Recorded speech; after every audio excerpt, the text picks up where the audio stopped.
es auspiciado por Bristol, la mejor casa de electrodomésticos del país. Bueno Bank, el banco paraguayo de todos.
Filtración revela que Abdo ocultó 21 millones de dólares en un paraíso fiscal.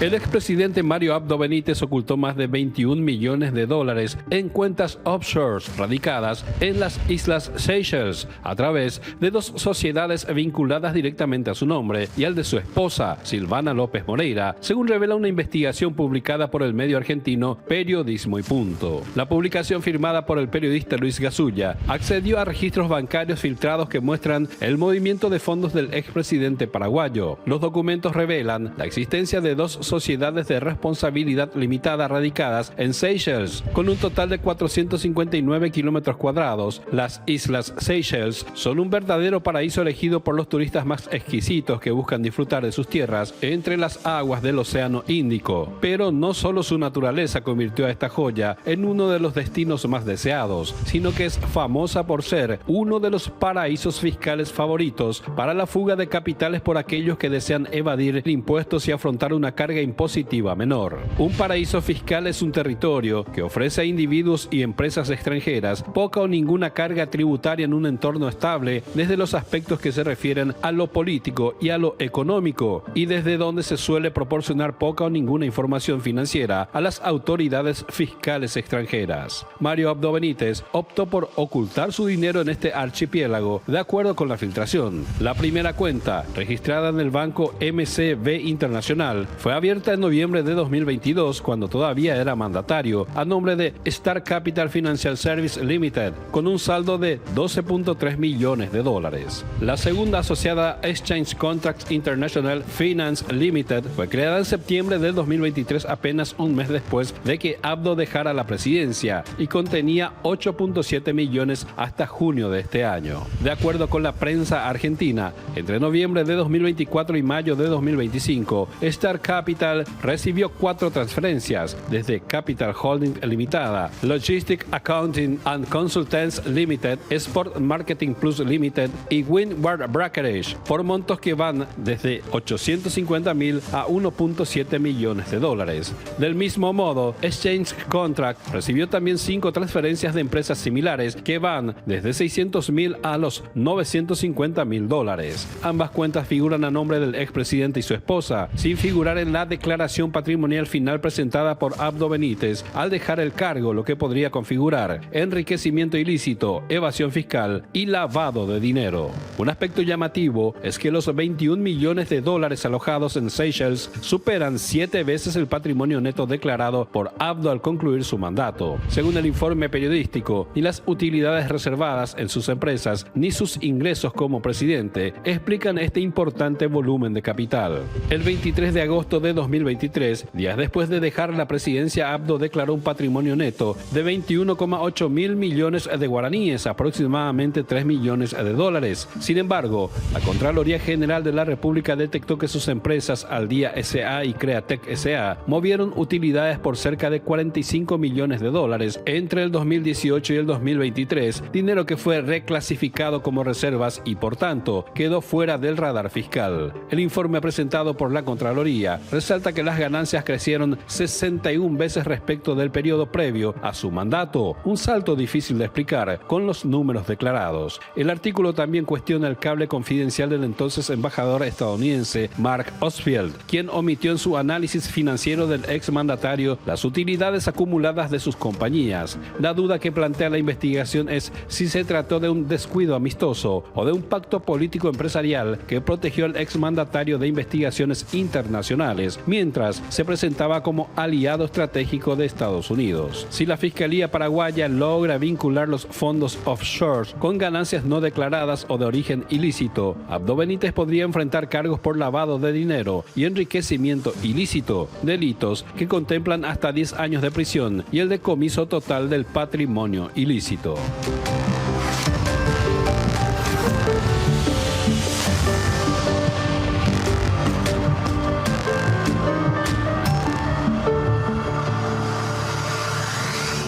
Y le saludamos al abogado José Fernández Sacur, magíster en prevención de lavado de dinero y derecho penal. ¿Qué tal, doctor? ¿Cómo te va? Buenas noches. ¿Cómo estás, Jorge? Muchas gracias por la invitación. Bueno, recurrimos a vos, doctor, apelando a tu conocimiento sobre todo lo que tiene que ver con el tema prevención, lavado de dinero, para no precisamente entrar en hacer juicio de valor, sino analizar cuáles son los hechos objetivos que se tienen. Y perdón que haga esta introducción, me parece que acá quien tiene que determinar la veracidad o la existencia de estas cuentas o no es la Fiscalía, es el Ministerio Público. Por supuesto, la persona señalada en la investigación periodística está en el presupuesto que niegue la veracidad de la información. Hoy nos decía un colega tuyo, el doctor Carlos Palacios, si él confiesa se pone la soga al cuello. Entonces, ahí viene la pregunta inicial que quiero hacerte, doctor. ¿Cuál es la lógica del uso de los paraísos fiscales? Bueno, justamente iba a empezar por ahí, mi querido Jorge, ¿verdad? Ni vos ni yo podemos saber si esto es cierto o no es cierto, y por otro lado, rige el principio o el estado de inocencia, ¿verdad? Hasta que se demuestre lo contrario, ¿verdad? Dicho esto, y tratando de analizar un poco este tema desde el punto de vista estrictamente académico, desde el punto de vista estrictamente técnico, comencemos diciendo que tener una cuenta offshore en puridad no es delito, sí. No es ilegal. O sea, tener dinero fuera, en principio, sin otros condimentos, no está contra la ley. Ahora, cuando se tiene una cuenta afuera para ocultar dinero proveniente de un ilícito penal, de un ilícito precedente al lavado de dinero, es otra cosa. Podemos estar hablando de blanqueo. ¿Qué es blanqueo en definitiva? Blanqueo es todo tipo de conductas o estratagemas que tengan por finalidad camuflar el origen ilícito de ciertos fondos o ciertos valores para poder reintroducirlos a la economía de superficie presentándolos como si fuesen lícitos. Eso es blanqueo, eso es lavado. Nuestra legislación penal describe una serie de verbos, de conductas que en función a esta finalidad de la que estábamos hablando constituyen legitimación de capitales. Y una de ellas es el ocultamiento, vale decir, el que ocultare bienes provenientes de determinados ilícitos penales puede o es pasible de... su conducta es pasible de ser subsumida o tipificada bajo blanqueo. Entonces, desde ese punto de vista sí puede tener una incidencia penal y una incidencia penal grave. Sobre todo cuando hablamos de agentes del servicio público, de agentes públicos, de servidores públicos, porque el enriquecimiento ilícito es un delito precedente, un hecho antijurídico subyacente del lavado de dinero. Entonces, yendo a tu pregunta concreta, la lógica de tener dinero afuera puede responder a un montón de razones lícitas, comerciales, de comodidad, familiares, no hay problema. Ahora, cuando se utiliza para ocultar dinero ilegítimo, hay lavado.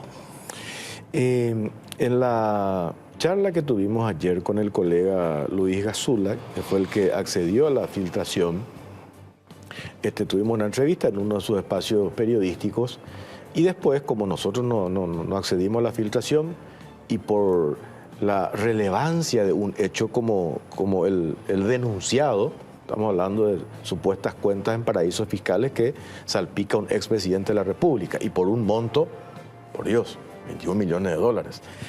Entonces le pedí si podía compartir información con nosotros para ir amplificando también acá en nuestros espacios periodísticos. Y él me puntualizaba estas cuestiones.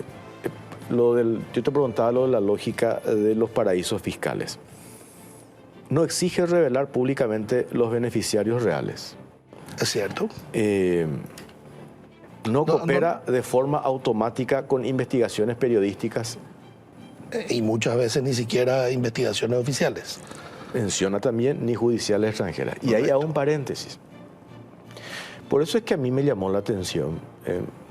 Por supuesto, el expresidente Abdo está en su derecho de desarrollar la estrategia jurídica en su defensa que más le conviene. Pero, digo yo, el doctor César Trapani, quien lo respeto mucho como profesional, entre paréntesis, dijo él, hablé con el presidente Abdo y se pone a disposición del periodista.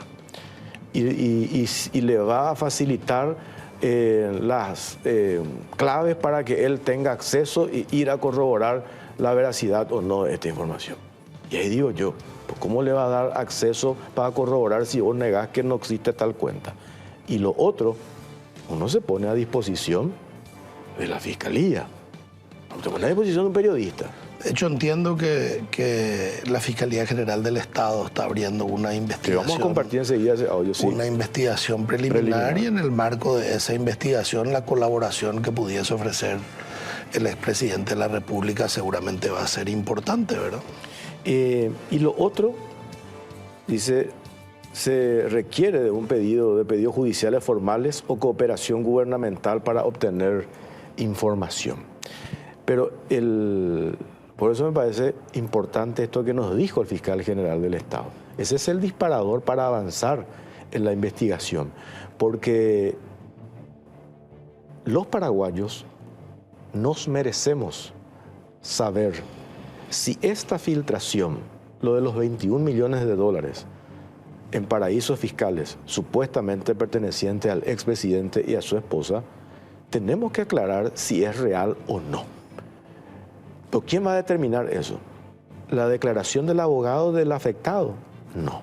Tiene que hacer solamente la institución encargada de la investigación penal, que en este caso es la Fiscalía. Correcto. En el marco de una república. De hecho, etimológicamente la palabra república viene de res pública, la cosa pública, por ende los ciudadanos desde luego que estamos interesados en conocer si existe ese dinero y en el caso de que existe, si es o no producto de valores que son de todos, ¿verdad? Y la construcción, doctor, de la ruta, reconstruir la ruta del dinero, sí, que es lo más difícil, digamos, yo creo que solamente se da a través de las filtraciones, donde se aporta números de cuentas, se aportan montos, fechas, entidades emisoras, etcétera, etcétera. Y en el resumen que compartió con nosotros el colega de la Argentina, él nos hace, porque yo le pregunté acerca de cómo tuvo la filtración. Por supuesto, él no está obligado a revelar su fuente. Y quiero compartir esto que él nos dice, para después plantearte la siguiente pregunta. La información sobre las cuentas offshore vinculadas a Abdo y su esposa proviene de una filtración confidencial proveniente de una fuente de alto nivel con acceso directo a documentación bancaria internacional, que hemos visto en la serie de filtraciones, Wikileaks, Panama Papers, Pandora Papers, etcétera, etcétera. Dice, los archivos incluyen números de cuenta, nombres de las sociedades interpuestas, identidad de los firmantes y detalles de las transferencias recibidas. Y dado el nivel del detalle y sensibilidad, el material no fue obtenido por vías públicas ni mediante cooperación judicial, sino a través de canales reservados que permiten rastrear operaciones financieras de alta opacidad en paraísos fiscales. Claro, pero obviamente este tipo de filtraciones lo que hace es colaborar, dirigir, orientar la validación de esos datos a través de la investigación oficial. Y ojo, no, este tipo de investigaciones, por lo menos en materia de blanqueo, no precisamente son o pueden ser solo de Paraguay. Claro. Hay un montón de otras jurisdicciones que puedan estar interesadas en investigar este hecho. Ejemplo, a diferencia de lo que ocurre con la legislación paraguaya, en la cual la investigación del lavado depende de la ejecución de las conductas de lavado en territorio paraguayo, otras legislaciones como la norteamericana prevén otro tipo de alternativas. Por ejemplo, en la legislación norteamericana permite la persecución del lavado de dinero cuando se da a través de entidades financieras que tienen corresponsal en los Estados Unidos. Y la gran mayoría, por no decir todas, las entidades financieras tienen que tener corresponsales, necesitan mover a través de SWIFT. Así que no solamente puede llegar a ser de interés del Paraguay, sino puede llegar a ser de interés de otras jurisdicciones también. Pero de vuelta, lo que hacen las filtraciones es básicamente orientar dentro de la oscuridad investigativa la tarea del Ministerio Público, que tiene la responsabilidad de validar o no esos datos. No hay otra institución, ni la CEPRELAT. Porque a mí, la CEPRELAT puede colaborar con el Ministerio Público, obviamente, pero no hacerla pública en la investigación de la unidad de inteligencia financiera, entre paréntesis, como se hizo en el gobierno la investigación anterior, de la UIF son estrictamente, o deben ser estrictamente confidenciales. Las del Ministerio Público también, No, el Ministerio Público en la etapa preparatoria es pública para terceros, no es pública para terceros. De todas maneras, es el organismo competente para llevar adelante la investigación, la Fiscalía. Quiero compartir lo que nos dijo hoy. Le llamamos esta tarde al fiscal general del Estado, al doctor Emiliano Rolón. Por supuesto, le preguntamos cuál va a ser la decisión o qué va a hacer la institución a su cargo, el Ministerio Público. Y esto nos respondió. Y debe hacer lo que le corresponde, que justamente empezar a realizar los trámites ordinarios de la investigación correspondiente para que esos elementos iniciales de información se conviertan en evidencias. El curso de nuestras actuaciones a lo largo de este mandato fue afianzar las reglas del Estado de Derecho, y eso implica tener evidencias.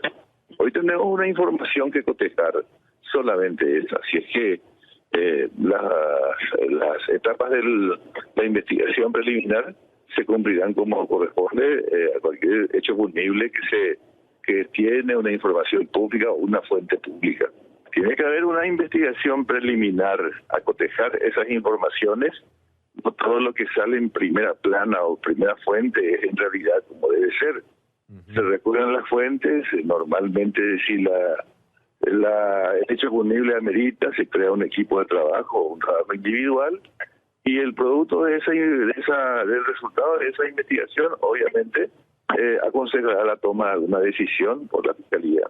Probablemente tenga, probable que sea cierta, en fin, pero son realidades que el Ministerio Público debe cotejar. La formulación de garantías de nuestra Constitución Nacional y de nuestro ordenamiento procesal exige ese tipo de información para que los requerimientos del fiscal tengan sustento y el juez penal lo pueda evaluar, controlar y eventualmente otorgar la requisitoria que se plantea. Vamos a examinar la información. Hoy tenemos, originalmente, cada hecho punible corresponde a un agente fiscal, la investigación. Sí. Si el caso que se plantea amerita la creación de un equipo porque es complejo, porque es difícil, o por las razones que la Fiscalía considere, entonces también nos ha dado muy buen resultado la formación de equipos de trabajo. De alguna manera se protege la fuente, no es un solo fiscal el que investiga, y se procura la objetividad absoluta de todo lo que surja de esa investigación. Demos el tiempo, todo empieza ahora. Nosotros no somos órganos de prevención, no tenemos las rutas seguidas, sino eventualmente lo que surja tendremos que evaluar. Ese es el trabajo de la Fiscalía. Nuestra operatividad previa es casi nula. Nuestro brazo operativo es la Policía Nacional. Nosotros no tenemos fuente propia en ese aspecto, pero todo lo que vayamos recogiendo nos servirá de elemento de juicio para justamente concluir en una hipótesis fáctica, en una hipótesis probatoria o un pronóstico jurídico para un caso penal a presentar. Una vez que se recoja la información, la evaluamos en forma personal. Eventualmente hay rumbos a seguir. Las unidades que pueden intervenir si se tratan de actos de corrupción, están las unidades especiales de delitos económicos. Si se trata de otra base, otra fuente, pues entonces el procedimiento ordinario con fiscales que son designados en forma aleatoria o grupos de trabajo. Las opciones son varias, dependerá de lo que surja de la información primaria. Ahí está. A mí me pareció absolutamente razonable y corresponde esta reacción por parte del Ministerio Público. Y algunos, después de la entrevista que tuvimos esta tarde, me enviaban mensajes. Algunos colegas tuyos me decían, flojo el fiscal. Yo digo, ¿pero por qué? Ante la evidencia de lo que saltó a partir de la publicación periodística, me parece lo que corresponde es la investigación preliminar, aclaran ellos. ¿Cómo funciona esto, mi querido Jorge? En nuestro Código Procesal Penal, nuestro Código Procesal Penal recoge el principio de oficiosidad. ¿Eso qué significa? Que el Ministerio Público está obligado a investigar la posibilidad de la existencia de hechos punibles ante cualquier noticia criminis que se reciba de cualquier modo, por cualquier medio. Eso es una investigación preliminar. Hasta que tenga indicios suficientes sobre la comisión de un hecho punible, artículo 302 de nuestro Código Procesal Penal, que esa investigación preliminar, en su caso, se transformará en imputación o en una desestimación según el artículo 305. Son los dos caminos que tiene el Ministerio Público en esta primera etapa.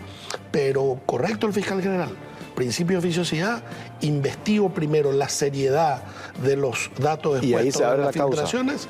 Eventualmente. Y eventualmente, si tengo suficientes indicios, imputo o de lo contrario, desestimo.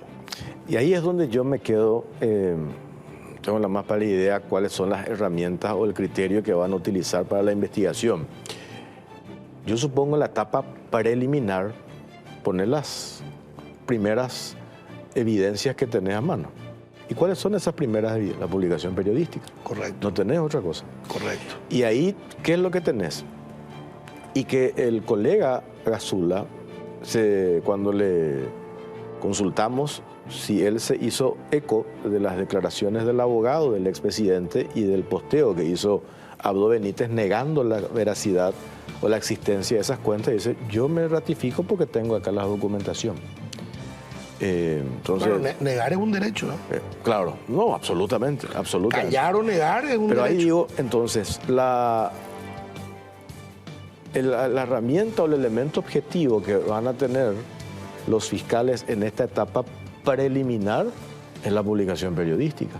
Claro, pero esa publicación periodística justamente muestra rutas que se pueden seguir a nivel formal, con cooperación internacional. Hoy, mi querido Jorge, hay un montón de herramientas, de tratados, de convenios internacionales que facilitan hacerse de esa información.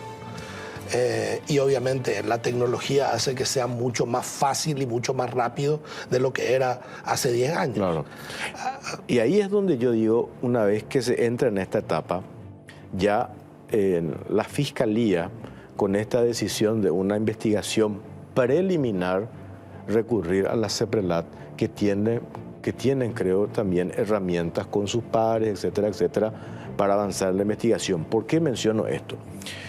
Porque nosotros ayer, cuando saltó esto, quisimos hablar con la gente de la CEPRELAT para preguntarle cómo se avanza en una investigación, qué herramientas tienen ustedes para diseñar una investigación en torno a esto que se publica. ¿Y qué me responden desde gente de CEPRELAT? Que quiero compartir, doctor, que me parece interesante. Por la naturaleza de la unidad de inteligencia financiera, la CEPRELAT no puede hablar de casos. Entiendo que la administración anterior lo hacía, pero eso es absolutamente incorrecto y en contra de cómo tiene que manejarse una unidad de inteligencia financiera, que entre paréntesis, una observación que nos hizo Gafilat para pasar la prueba, le reclama a la CEPRELAT el tema de las filtraciones. Sí, correcto. Que ahora creo que eso se hicieron las correcciones y hoy, desde esa institución, quieren cometer los mismos errores de la administración anterior. Pero sí, ellos, una vez que la Fiscalía abra la investigación preliminar desde el Ministerio Público, sí puede recurrir a la CEPRELAT para acceder a algún tipo de información. No sé quién te escribió eso, pero correctísimo también. La Fiscalía no comparte, no socializa, no publica, pero colabora. Y no solamente la CEPRELAT, hay un montón de otros estamentos de investigación que pueden aportarle al Ministerio Público información de carácter oficial. Es más, han habido casos, y no uno, sino varios, de fiscales que han viajado al lugar de los hechos a tratar de procurar información, ¿verdad? Así que también depende un poquito de la voluntad y de los medios que el Ministerio Público destina a la investigación. Tengo que hacer una pausa. A la vuelta, me gustaría desarrollar. Cuando se hace o se invoca convenios internacionales, porque arrancamos, doctor, con el tema de la lógica del uso de los paraísos fiscales. Entonces, cuando la defensa del expresidente dice, le decimos al periodista, nos ponemos a disposición que vaya y averigüe. ¿Te parece? Y hoy hablé esta mañana con el diputado Dani Centurión, aliado del mismo sector político del expresidente Mario Abdo Benítez, y me decía, el periodista ahora tiene en su poder la decisión de avanzar en la investigación. Yo digo, pues eso no, me parece no corresponde. Yo como periodista accedo a una filtración y los periodistas hablamos a través de nuestras publicaciones. Y si yo me quedo ahí, me quedo allí. O sea, yo no estoy obligado a avanzar en la investigación. Por eso decía, es necesario que se abra una investigación que tiene que hacer el Ministerio Público, que ahora se confirmó que se va a hacer. Pero también me decía, con la predisposición que mostró el expresidente Abdo para con el periodista de que acceda o que revise y si necesita alguna autorización, le firma el presidente una autorización. Con todo respeto también le dije hoy al diputado Centurión, eso me parece un disparate. Y no hace falta trasladarse a estos paraísos fiscales o a la isla en cuestión, sino acá a nivel local. Suponte que yo estoy haciendo una investigación que le afecta a el abogado José, perdón que use su nombre, José Fernández Sacur. Hago referencia a unas publicaciones periodísticas donde me dicen, yo no tengo nada que esconder, te firmo una autorización, anda a pedir al banco X que te pase los detalles de mi cuenta. No existe eso, doctor. No existe. Yo me voy con una autorización, tiene tu firma, y yo me voy al banco, le digo, quiero saber los detalles de la cuenta del doctor Fernández Sacur, si me puede compartir, por favor. Retírese acá, me va a decir, ni siquiera el guardia me va a decir que me retire. Muy probablemente. Entonces, por eso nomás digo que rara la estrategia de la defensa de plantear una cuestión como esa, ¿verdad? Pero ellos tendrán sus razones y su estrategia, están en su derecho de plantear y de armar su estrategia, pero me llama nomás la atención porque así no funciona. Por lo cierto y concreto, Jorge, el periodista no puede sustituir la labor de los órganos competentes del Estado. Así mismo. Creería que eso resume lo que venimos conversando. Y lo que quiero apuntarte a la vuelta de la pausa, las herramientas legales, los convenios internacionales, esta isla en cuestión. ¿Cómo revisamos nosotros? ¿Quién hace hasta qué punto ellos están en condiciones de convenios internacionales de cooperar o no con Paraguay? Vamos a hablar de eso. A la vuelta de la pausa venimos enseguida.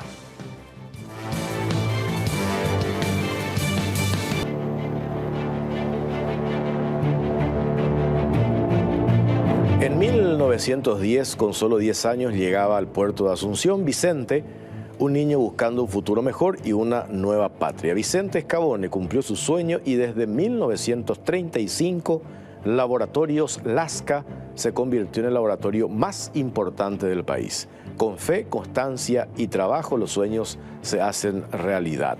Laboratorios Lasca, 90 años haciendo historia. Y pedí tu moto Buller en Bristol con los mejores precios del país y sin entrega inicial. En cuotas desde 269.000 te financiamos tu chapa más aceite de regalo incluido. Además, puedes ser ganador de la fabulosa Volkswagen Tiguan 0 kilómetro. Bristol, la mejor casa de electrodomésticos del país. Y les comento que ya llegó Etiflugel, la solución para la acidez, reflujo y gastritis. Etiflugel es el antiácido más bueno que hay porque viene en suspensión, de rápida acción y con sabor naranja y sabor limón. ¿Qué más querés? Con una sola toma, OPA acidez. Además, no es solo para vos, es para toda la familia porque viene en frasco de 240 ml. Toma Etiflugel, OPA acidez, de venta libre en farmacias. Tenemos el otro material, Cintia, para compartir. Amerita la investigación penal, Abdo bajo la lupa por ocultar $21 millones.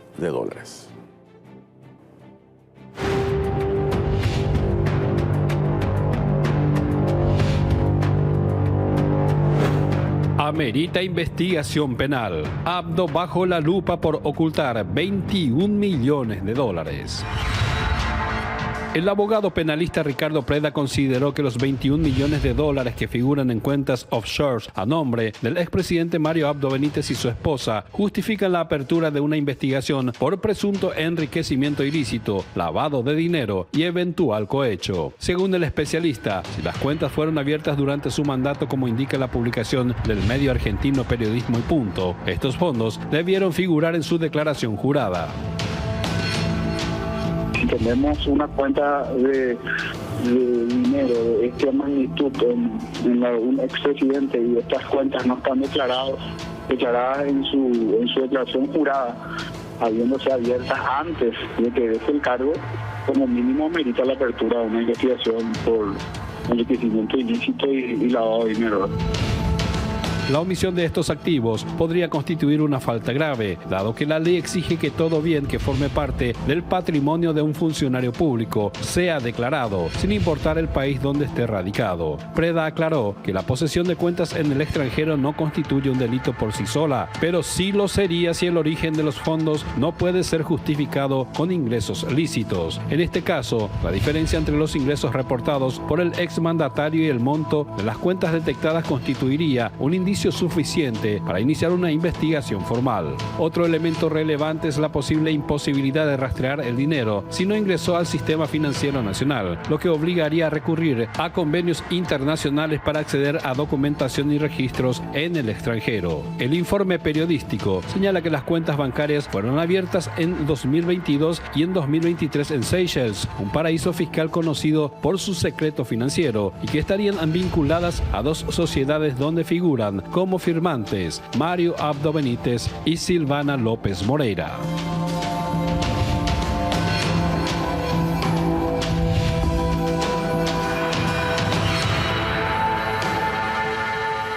Doctor José Fernández Sacur, ¿en qué momento se activan los convenios internacionales? Bueno, primero coincidimos con el amigo Ricardo, ¿verdad? Lo que, de todo lo que veníamos hablando, ¿verdad? Ojo con Seychelles, porque ya no es más, ya no tiene el nivel de opacidad bancaria que tenía en otras épocas.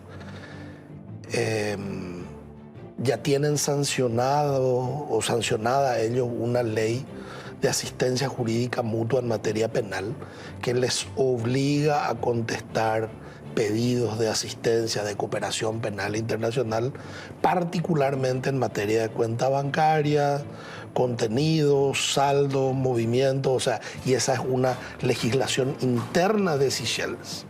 Además, ellos están adheridos desde hace algún tiempo a la Convención de Palermo contra el Crimen Organizado Internacional, están adheridos también a la Convención de las Naciones Unidas contra la Corrupción, así que no es aquel paraíso opaco de otros tiempos, sino que tienen, no solamente por adopción de normas internacionales, sino por vigencia de normas internas, la obligación de contestar solicitudes de asistencia internacional.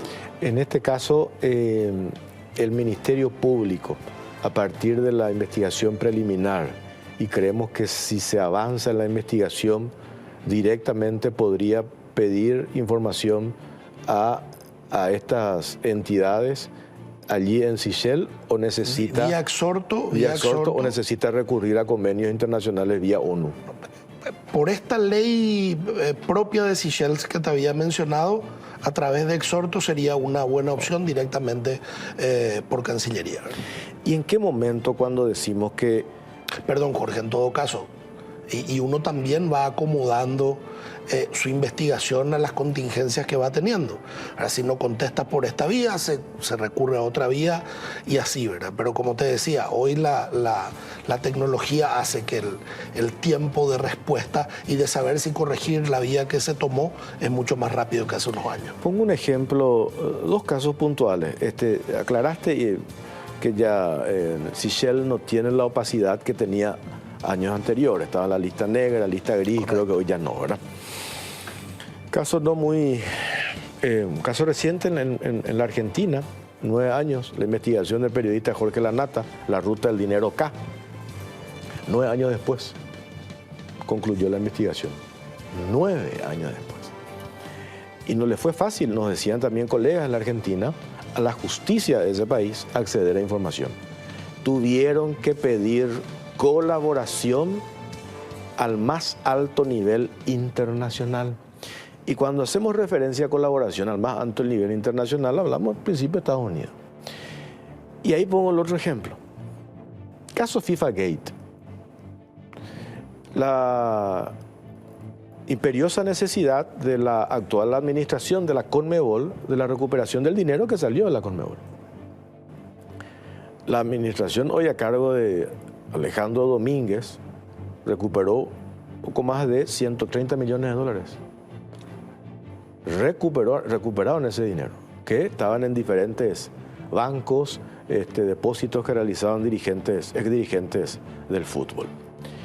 Y en el caso de Suiza, donde se confirmó el Julius Bank, termina confesando que ellos se prestaron al lavado de dinero de dirigentes del fútbol. Entre ellos el ex presidente de la Asociación del Fútbol Argentino, Julio Grondona, y otros dirigentes.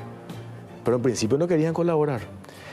¿Y cómo termina esto? ¿Por qué sé, doctor? Porque he hablado con el periodista Ken Bessinger, autor de un libro, Tarjeta Roja, muy interesante, por cierto, donde explica el detalle cómo se originó el escándalo FIFA Gate, que arrancó en los Estados Unidos después de algunos sorteos raros que Estados Unidos quedó fuera. Él investigó porque el representante de Estados Unidos en la FIFA no había hecho nada, corroboraron que había un depósito importante en su cuenta bancaria, etcétera, etcétera. Bueno, él cuenta, el periodista Ken Bessinger, estadounidense, que Estados Unidos le dice a este banco, si ustedes no colaboran, porque era de interés FIFA Gate para Estados Unidos, si ustedes no colaboran, dejan de operar nuestro sistema bancario. Entonces el banco dice, si nosotros dejamos de operar el sistema bancario, estamos fritos, ¿qué vamos? Terminan confesando, devuelven la plata y pagan una multa de $32 millones. Por eso digo, en este caso, nosotros necesitamos, entiendo yo y valoro este primer paso para dilucidar esto, de la apertura de una investigación preliminar por parte de la Fiscalía, pero también tenemos que ejecutar ese resorte de la cooperación internacional al más alto nivel para esclarecer. Estados Unidos investiga un caso como este, no utilizando lo que dijiste, la oficiosidad, sino si les interesa a ellos. Bueno, a ver, Estados Unidos tiene una serie de herramientas a las que puede recurrir para proteger la seguridad nacional y para proteger su economía. Ahora, a diferencia del derecho continental, que normalmente prevé el principio de oficiosidad, es decir, yo persigo cualquier hecho punible del cual pueda tener noticia. En Estados Unidos, o en el common law, rige el principio de discrecionalidad fiscal. ¿Eso qué significa? El Ministerio Público persigue aquellos eventuales delitos que le interesen, en función a un montón de ratios o de estándares, a las evidencias, a la gravedad, al interés público, a la afectación de lo que te decía, de la seguridad o de la economía. Así que depende de cada caso y depende de la decisión estratégica que tome Estados Unidos en cada caso, lo que de hecho le permite mantener o regular su sistema de casos, ¿verdad? Entonces, el Estado persigue aquello que sea realmente de interés o que tenga probabilidades reales de éxito. Aclarar esto. Por eso yo decía, la lógica, nadie está obligado a declarar en su contra, ¿verdad? Pero cuando le preguntan al abogado del expresidente, dicen, negamos esto. Y lógico, si asumen, reitero, se ponen la soga al cuello. Tampoco va a decir, sí, esas dos cuentas me pertenecen, venga acá la fiscalía, impútenme, acá llévenme preso. No existe eso, ¿verdad? Bueno, es una jugada muy arriesgada también hacer una negación tan directa y expresa si no fuese cierto, ¿verdad? Porque inclusive en materia reputacional, porque esa negación te obliga a colaborar. Claro, pero ahí es donde yo te preguntaba también, doctor, este aspecto de la lógica del uso de paraísos fiscales. Quien te diseña la ingeniería o la estrategia financiera para el ocultamiento, presumiendo, para el ocultamiento de dinero de origen ilícito o de la corrupción, yo tengo en el presupuesto de que podría eventualmente darse una filtración, pero también tengo información de que recurrir a los paraísos fiscales no exige a estos paraísos fiscales a revelar los beneficiarios reales, a cooperar de manera automática con la investigación. Puse el ejemplo de la Argentina, lleva 9 años. Sí, acá nosotros nos puede llevar no sé cuánto tiempo. Podemos dos gobiernos por delante podemos tener y todavía a lo mejor no aclaramos este tema, ¿verdad? Pero de vuelta te digo, si esto fuese cierto y alguien hubiese diseñado este esquema, hay que darle un coscorrón, porque si Shell no es lo que era antes. O sea, si esto se diseñó como un esquema de claro, pero en el 2000, convengamos, doctor, que en el 2000, según la filtración, la publicación periodística en 2022, noviembre del 2022, se hizo el primer depósito de $12 millones. En realidad tampoco se llevó $12 millones en un maletín. Claro. Y no, está acá el detalle de cuántas operaciones se hicieron. No se hicieron de una. Yo tengo acá el detalle que me comparte también el colega. Hay 1, 2, 3, 9. 900.000, 600, 820, 750, 950, 1,7, 1,4, 850, utilizando no depósitos de manera directa del titular de la cuenta, sino que utilizan a empresas que están en Dubái, que están en Hong Kong. El dinero suele llegar tras un proceso de lavado, fraccionamiento a través de múltiples empresas fantasmas, registradas en jurisdicciones como Hong Kong, Dubái o Panamá. Y esas empresas son las que envían el dinero. Y en la filtración acá dice, los beneficiarios finales son 2. Mario Abdo Benítez y Silvana López Moreira. Por eso más digo, es muy fácil tampoco la fiscalía cuando hace estos exhortos, remítanme, no sé si es tan automático, ¿verdad? No, evidentemente no, pero sí te quiero significar que es más fácil de lo que era antes. Ahora cuando, por esto que mencionaste, que Sichel, con esta nueva normativa, Sichel utiliza la asistencia jurídica mutua. Que tiene una ley de asistencia jurídica penal mutua que le obliga a contestar requerimientos jurisdiccionales del extranjero. Y eso también seguramente dentro del marco del lavado de cara que tuvo que darse Sichel ante Gafi. Tuvo que haber hecho, claro. Por eso tendríamos que ver, cuando dijiste al que diseñó esta estrategia, darle un coscorrón, hiciste referencia a ver qué año realmente se diseñó. Digo nomás, si quiso ocultar, claro. Está visto que no quedó tan oculto, ¿verdad? Otro tema, mi querido Jorge, importante aclarar. El lavado de dinero o el blanqueo de capitales, la legitimación de valores, es un delito de segundo piso. ¿Eso qué significa? Para que pueda existir, tiene que haber un delito de primer piso que haya proveído los valores, los bienes, las ganancias maculadas, sucias, que se van a blanquear. Así que la tarea del Ministerio Público no es solamente investigar el blanqueo o la ocultación en función o la disimulación en función del lavado. El Ministerio Público también tiene la responsabilidad de investigar ese eventual delito de primer piso, que puede tener pueden ser varios, ¿verdad? Desde el enriquecimiento ilícito, no sé, cohecho y un montón de cosas que investigar. Para cerrar, doctor, me decía esta tarde, también me tocó hablar con el abogado Ezequiel Santagada, está permanentemente él hablando sobre el tema de transparencia, etcétera, etcétera. Más allá de las diferencias políticas o de las peleas políticas o las riñas políticas que existen, acá en la sociedad, los paraguayos nos merecemos saber la verdad en torno a este tema. Si es real la existencia de esta cantidad de dinero, nosotros necesitamos saber. Y si no es real, también necesitamos saber. Pues estamos hablando de 21 millones de dólares. Si es real, ¿de dónde salió la plata?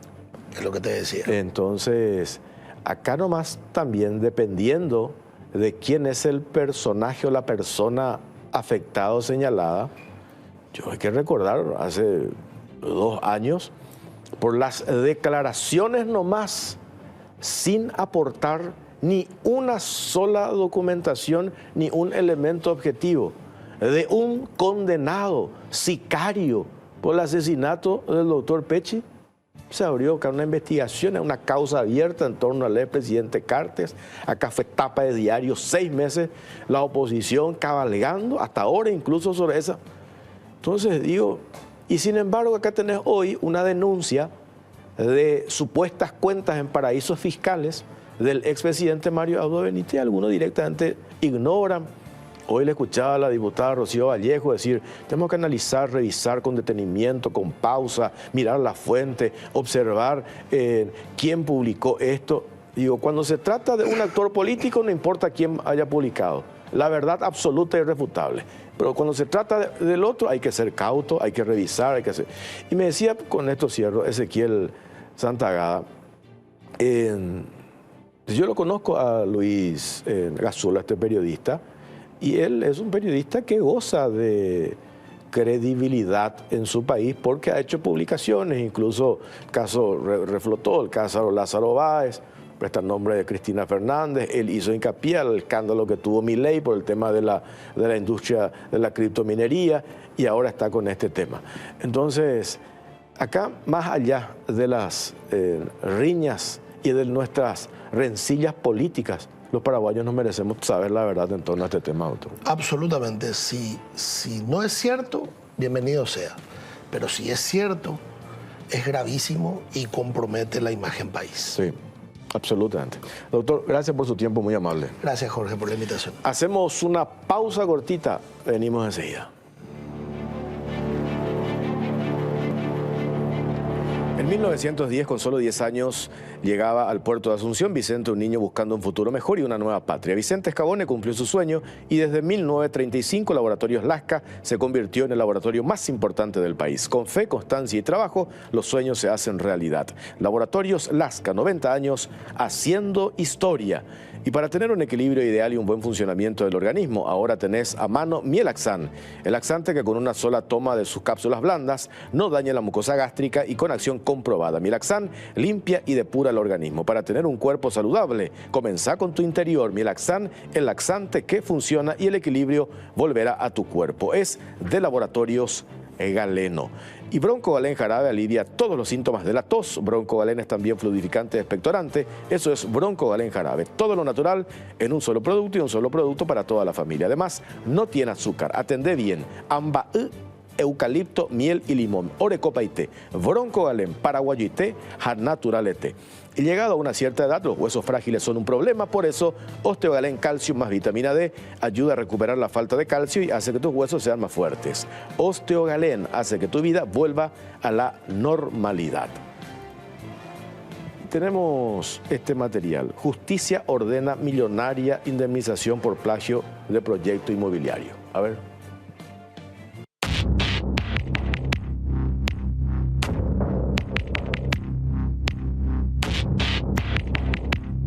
Justicia ordena millonaria indemnización por plagio de proyecto inmobiliario.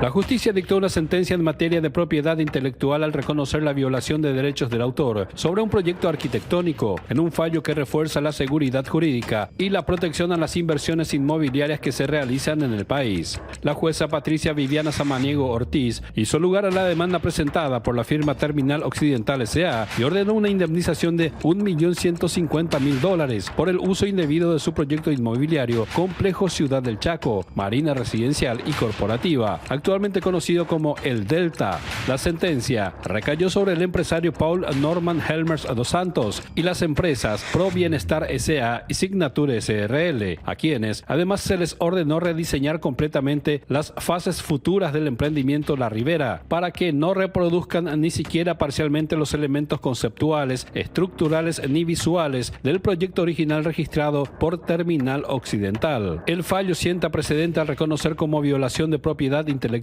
el uso no autorizado de un proyecto arquitectónico registrado, confirmando además la posibilidad de indemnización por daño económico y apropiación de concepto habitacional. La demanda fue presentada en noviembre de 2023 por el abogado Harry Biederman, representante legal de Terminal Occidental S.A., quien argumentó que los demandados tuvieron acceso privilegiado al proyecto Complejo Ciudad del Chaco durante una relación comercial previa y que posteriormente habrían utilizado ese conocimiento para desarrollar su propio emprendimiento denominado La Ribera, copiando elementos esenciales del diseño original, incluyendo la técnica constructiva del refulado, la distribución del entorno, la integración de lagunas, canales y zonas mixtas residenciales y corporativas. En la demanda se incluyó un peritaje arquitectónico elaborado por la arquitecta Rocío Aranda, quien concluyó que existían similitudes sustanciales entre ambos proyectos. La profesional detalló coincidencias en el uso del terreno, la proximidad al río y a zonas inundables, la técnica de recuperación recuperación de suelo y la concepción urbanística, que combina espacios residenciales, recreativos y corporativos. Estas conclusiones fueron fundamentales para el fallo judicial. Desde 2018, Terminal Occidental impulsa el proyecto Complejo Ciudad del Chaco, un emprendimiento que transformó una zona ribereña de Nueva Asunción en un polo urbanístico sin precedentes. El Delta, como se lo conoce actualmente, incluye lagunas, campo de golf, edificios corporativos, residencias, caminos asfaltados, servicios básicos, estaciones de servicio y espacios industriales, con un diseño original que fue debidamente registrado como obra protegida por derechos del autor. Terminal Occidental S.A. denunció competencia desleal, ya que el proyecto La Ribera fue lanzado al mercado como si se tratase de una innovación propia, cuando en realidad copiaba el modelo y los diseños de El Delta. Según la presentación judicial, los demandados incluso lograron ventas de lotes por $15 millones,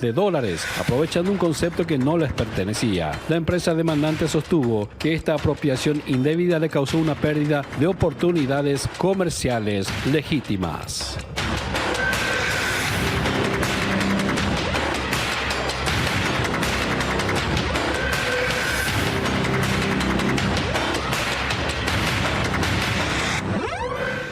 Está con nosotros el arquitecto Alcides Celada Fischer. ¿Qué tal, arquitecto? ¿Cómo le va? Buenas noches. ¿Qué tal? Buenas noches, Jorge. Buenas noches. Bueno, a ver, este fallo me parece muy importante porque desde varios puntos de vista, inversión, seguridad jurídica, protección de derechos de autor, deja un precedente importante. Creo que a partir de ahora, de este fallo, que es jurisprudencia, es la primera vez que ocurre, básicamente esto abre una puerta importante de oportunidades para todos los arquitectos y todos los emprendimientos inmobiliarios. Pero quiero aclarar en un tema de lo que estuve escuchando, el derecho de autor tiene que ser demostrado de que dentro de una obra determinada hay un involucramiento de la inteligencia humana. Para poder demostrar eso, hay sitios muy grises, muy amplios y grises, que impiden ver claramente lo que pertenece realmente a la creatividad humana y qué es una copia o un plagio. Determinar eso lleva un concepto de que primero tenemos que entender si existe o no un hecho realmente único y novedoso en el diseño del arquitecto. Una vez que se logre eso, para poder entender de cómo se logró en el proyecto arquitectónico, cómo las cebollas tienen capas. Y hay que entender que el arquitecto, en una noche cualquiera, se sienta frente a un papel blanco y tiene que proyectar algo que le solicitaron en dificultades técnicas reales. Hay que entrar capa por capa en la cabeza del creador, del arquitecto, para determinar de que su trabajo finalmente es algo propio y único que él diseña para resolver un problema. La arquitectura es arte y es técnica. Tiene que tener un periodo de investigación, análisis y meditación para llegar a la conceptualización. Y pongo un ejemplo, Jorge, para que entiendas cómo funciona la mente humana. La creación es única y exclusivamente humana.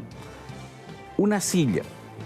Yo puedo mostrarte diferentes modos de sillas, pero diferentes diseños de silla. Pero cuando lo mirás decís es una silla, porque tiene una forma que es una sentadera, tiene un respaldo. No importa la forma. El diseño arquitectónico no importa la forma, es el proceso. Ahí es donde se comprueba de que existe algo. Lo que vos tenés aquí, y pongo un ejemplo, puede ser una creación que vos puedas patentarlo esto como un derecho autoral. Porque hay una creación que diste en relación a todos los problemas que pudiste encontrar.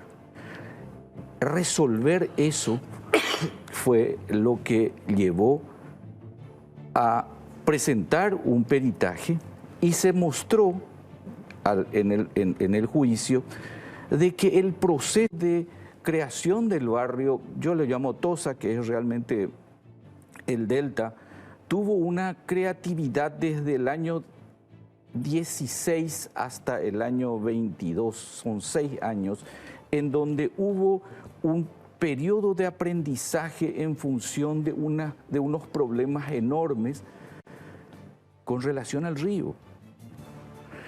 Y cuando este proyecto se presenta como una solución, tiene una forma, que es lo que acabo de mencionarte. ¿Y qué hace realmente la Ribera? Copia la forma. Pero si vamos a la esencia de la Ribera, no existe realmente una creatividad por parte de los arquitectos que hicieron eso, sino básicamente una copia de lo que es finalmente el resultado, la meta, la silla. Copian. Pero no solamente se copia eso, sino que se copia también el modo de mostrarlo al público.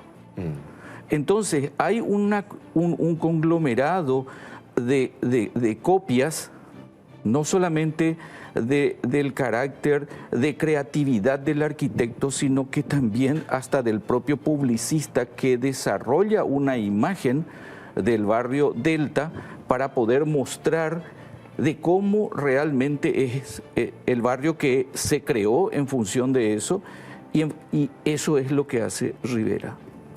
¿Qué pasa? Perdón que te interrumpa ahí para entender mejor.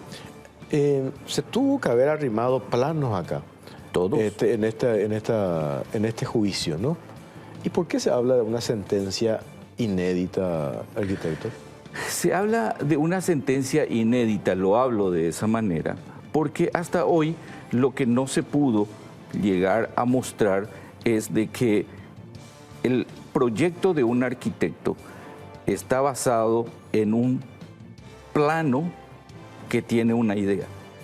Y esa idea es la que realmente pertenece al arquitecto. Y dice nuestra ley de que no se registra la idea, sino que se registran planos. Y ese plano es el que se registró. Si no se hubiese registrado como derecho autoral el plano, tanto de la Ribera como de Delta, no hubiésemos podido ver qué es primero, qué es después. No hubiésemos podido entender cómo la primera idea fue realmente concebida en función de una forma de solución que el arquitecto dio al problema. Ese es el punto fundamental en el derecho autoral. Es un derecho humano, pertenece solo y exclusivamente, y hay que demostrar de que otros no vienen a tomar la idea original de cómo se produjo algo. Voy a contarte algo que me gustó.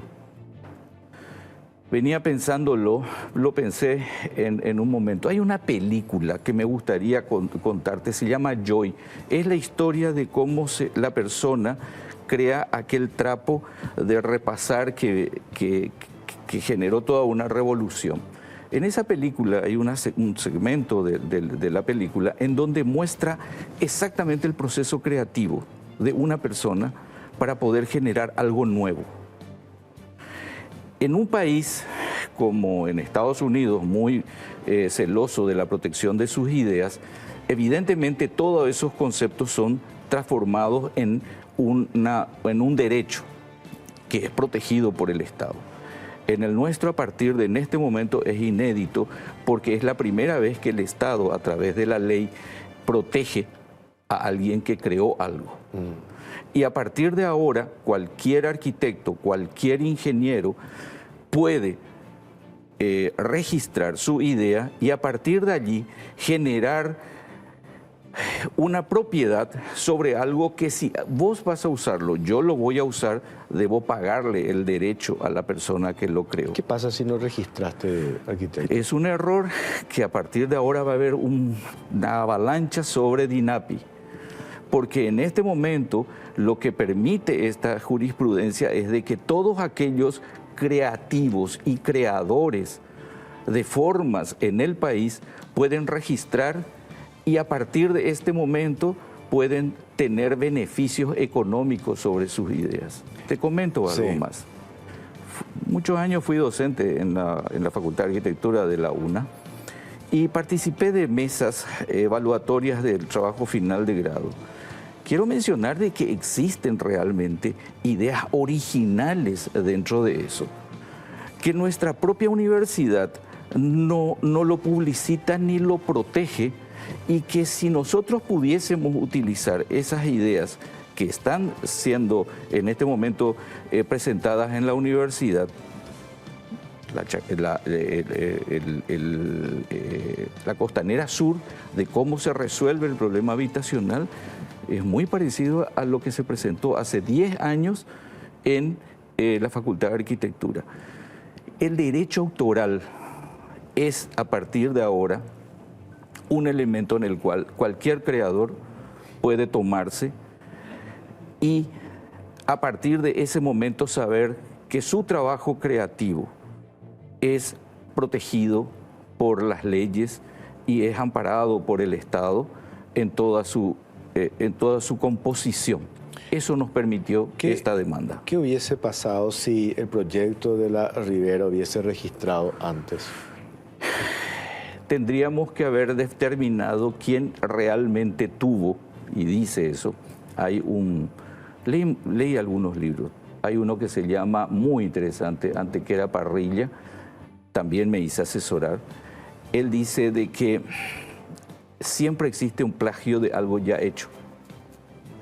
Pero lo que hay que determinar es si lo que se está plagiando es realmente algo creativo, si es innovador y si es original. Y para eso hay que descender al punto del ser humano, de cómo resuelve sus problemas.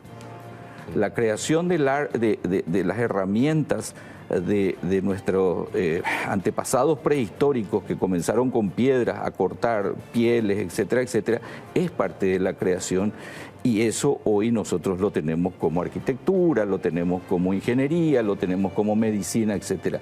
Es un derecho que nosotros teníamos escrito en las leyes, pero a partir de ahora es práctico.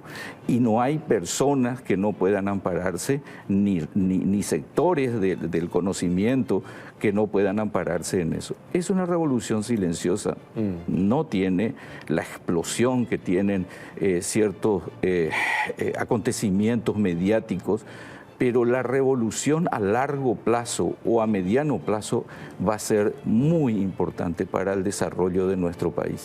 Tengo que hacer una pausa cortita, arquitecto. Claro. Pausa cortita, venimos enseguida.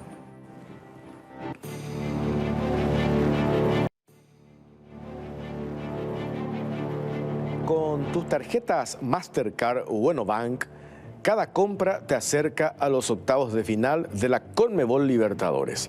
Suma cupones y participa por entradas para alentar desde adentro. Con Mastercard y Bueno Bank jugás en equipo. Y jugá con Apostala, ganá con Apostala. Apostala, sponsor oficial del fútbol paraguayo. Recibí 10.000 guaraníes de regalo para jugar en tus eventos favoritos solo con registrarte en www.aposta.la. Podés jugar y ganar de inmediato. Aprovecha esta oportunidad, ingresá hoy mismo y comenzá a vivir toda la emoción de ganar en Apostala. No te quedes fuera. Apostala, la casa de apuestas número 1 en Paraguay y sponsor oficial del fútbol paraguayo. Y aprovecho, agradezco como todos los martes a Gilardini por el traje que tengo esta noche. Muchas gracias, Gilardini. Para ir redondeando, arquitecto, entre paréntesis, esta sentencia inédita que hacía referencia, resumiendo un caso de plagio, perjuicio que le pudo haber generado a la empresa que inicialmente hizo este proyecto. Hubo un perjuicio. Hubo un perjuicio porque en realidad toma toda la idea, y no solamente la idea comercial, vamos a llamarlo así. Vamos a los números, porque esto es negocio. Se toma una idea sobre las lagunas, se toma una idea sobre los accesos, etcétera, etcétera, pero se toma desde el punto de vista visual y se reproduce eso como algo visual simplemente. Y después se toma también la forma de publicación de Delta y se lo transforma dándole cambios para poder publicitar también la O ribera. sea, el modelo de negocio, digamos. Se copió el modelo de negocio y el daño que se está haciendo sobre una idea original es el hecho de que se toma una idea original exitosa, se plagia algo exitoso en sus formas visuales y se causa un daño enorme a quien hizo el esfuerzo de diseñar y trabajó en la curva de conocimientos sobre cómo contener el agua, que es normal en esa riada que se tiene hacia el lado del Chaco. El riesgo que toma la empresa que decide poner Delta allí era transformar un sitio absolutamente impracticable en una solución urbana, corporativa, de distracción, etcétera, etcétera, que resultó ser muy exitosa. Entonces, lo que hace Rivera es básicamente tomar eso y reproducir sus formas. Y le salió mucho más barato, porque inicialmente a quienes diseñaron ese proyecto tuvieron que contratar ingenieros, determinar el tema que hacía referencia, lo del río, el modelo de negocios. Eso implica Todo. una inversión y un diseño. Entonces, hay un perjuicio Sí. y eso es lo que en realidad, por eso se plagia. Porque en realidad se toma siempre ideas exitosas y se le da formas semejantes, pero con variaciones. Y mostrar de que existen semejanzas es el tema más importante dentro de la comprobación de un plagio. Y esto valoriza también, arquitecto, el trabajo del profesional. Yo diría que a partir de ahora no va a haber profesional en el país que no vaya a inscribir dentro del registro de DINAPI su derecho autoral, porque le da la posibilidad de que todas sus ideas a partir de ahora puedan ser compensadas económicamente si es que otra persona utiliza. Entonces genera la posibilidad de que el creativo sepa de que su trabajo, su tiempo, su investigación pueda ser compensada económicamente. Tiene que registrar. Y ahí es donde hace referencia a una especie de revolución silenciosa que se va a ir dando. Sí, porque en nuestro país no estamos acostumbrados. Y pongo un ejemplo, Jorge, de este tema. Recuerdo los años 90, los mitos árabes. Todo estaba sobre la avenida Carlos Antonio López, ahí estaba Hicham. Hisham, sí, creador de los mitos árabes. Creador de los mitos árabes. ¿Cuántos lomitos árabes sacamos? Paraguay es... El paraguayo, por cultura propia, es una persona poco creativa, aparentemente, pero realmente su capacidad de creación y de multiplicación y modificación de ideas originales es brillante al punto tal que mejora no solamente la idea original, sino que hasta mejora el original. Te voy a dar algunos datos. Hicham. Yo me voy al lado donde estaba antes, porque ahora cerró, mejoró el original. Las cadenas de supermercados, las cadenas de farmacias. Entonces todos en realidad tomamos una idea que fue exitosa y como cultura lo que hacemos es cambiar. ¿Dónde está mi revolución silenciosa? De que podrá haber un Hicham que va y inscribe y a partir de ahí cuando comienzan a aparecer negocios semejantes, no tiene que ser idéntico, ¿eh? Un porcentaje nomás tiene que ser, y fundamentalmente demostrar en el origen, puede ser partícipe del éxito del que copió por derecho autoral. Cerrando con esto, el primero en Paraguay que diseñó el barrio cerrado con una laguna en el medio. Hoy casi todos los barrios cerrados tienen su lagunita. Si ese arquitecto hubiese registrado, ¿qué pasaba? Todos tenían que pagarle un derecho por haber registrado. Interesante seguir debatiendo. Y te digo lo siguiente, son inversiones multimillonarias en dólares. Sí. Entonces, te menciono claramente, si se hubiese registrado eso, no está registrado, te cuento, está registrado la laguna, pero no está registrado el diseño del barrio. Importante esta decisión entonces de la justicia.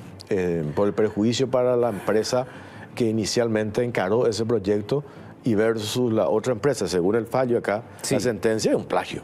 Evidentemente es un plagio. Sí, y protege al creativo, Sí. Protege al ciudadano en todos sus conceptos. Arquitecto, gracias por su tiempo, muy amable. Don Jorge, gracias por darnos la oportunidad. Muy bien.